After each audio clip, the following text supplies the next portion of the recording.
amateur fighter was real, documented bouts in Europe, with wins that could be confirmed. He didn't just train for the screen. He stepped into rings and earned victories. Long before Bloodsport made him an international star, he was fighting, stretching, sweating, and developing a skill set that translated naturally to the screen. Meanwhile, Siegel's martial arts legacy was more mysterious and much more difficult to fact check. His background in Aikido is widely known. He claimed to be the first Westerner to operate an Aikido dojo in Japan, a claim repeated so often it became part of his brand. However, many martial artists, especially those familiar with Japanese systems, began questioning the details. There was no doubt that Siegel trained in Aikido, but the extent of his mastery and the veracity of his accomplishments in Japan remained murky. Compounding this was Aikido's reputation itself. Unlike karate, kickboxing, or Brazilian jiu-jitsu, Aikido is a non-competitive martial art. It focuses on using an opponent's momentum against them, with techniques built around redirection, wrist locks, and throws. It's elegant and beautiful when executed correctly, but often criticized for being impractical in real combat. Critics argue that it works well in theory or against compliant training partners, but doesn't hold up in real-world scenarios. That critique became central in the Van Damme-Siegel divide. While Van Damme was known for physically demanding roles and live demonstrations of his capabilities, Siegel became known for telling stories about his abilities, rather than showing them. He claimed to have trained CIA operatives, fought real-life criminals, and even killed a man in self-defense overseas. But as years passed, evidence of these events never surfaced. His stories grew more elaborate, not more credible. And as Van Damme would continue to speak in carefully measured tones about martial arts, truth, and respect, it became clear who the world believed. The man who didn't need to shout, didn't need to boast, and didn't need to back down when challenged. Legacy and public opinion. Okay guys, never thought I'd see this day coming, but push-ups never became easy.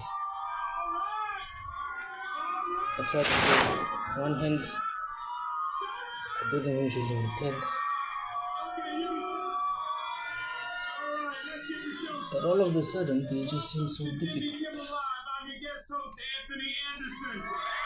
And in the next 7 days, you will receive no tobacco love. You will grow fond of my ways. And you'll remember the first day you smoked a cigarette.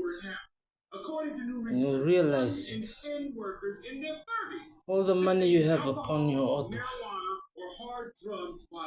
you do not deserve cigarettes. Tobacco is bad for you. So I curse it out of your way right now. But I'm going to go back to my fitness challenge. Is do as many push-ups as you can every minute.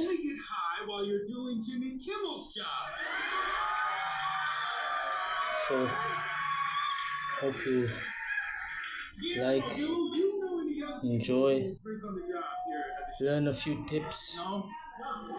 I'll be moving you around. The first angle, probably something not nice, so I'm going to move you across to the other angle. You'll be able to see my whole body functioning. I love it. At the White House today, President Trump met with leaders of 5 West African countries.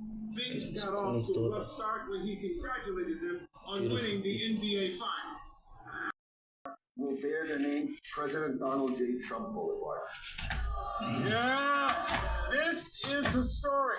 It's the first time asphalt has been named after an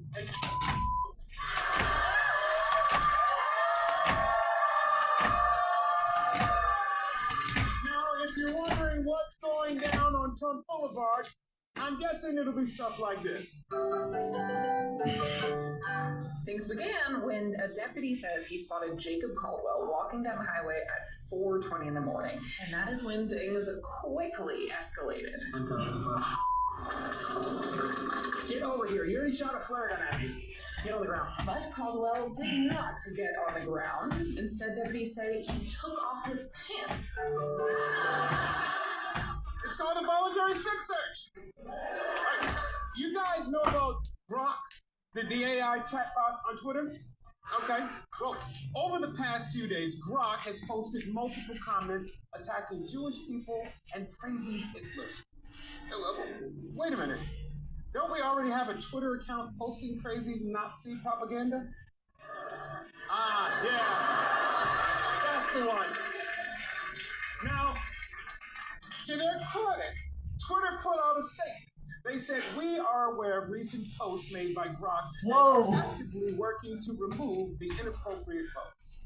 Do you know how racist and anti-Semitic you have to be for Elon Musk to step in? Yeah, that's like Diddy telling you, hey, Playboy, ease up on the baby oil.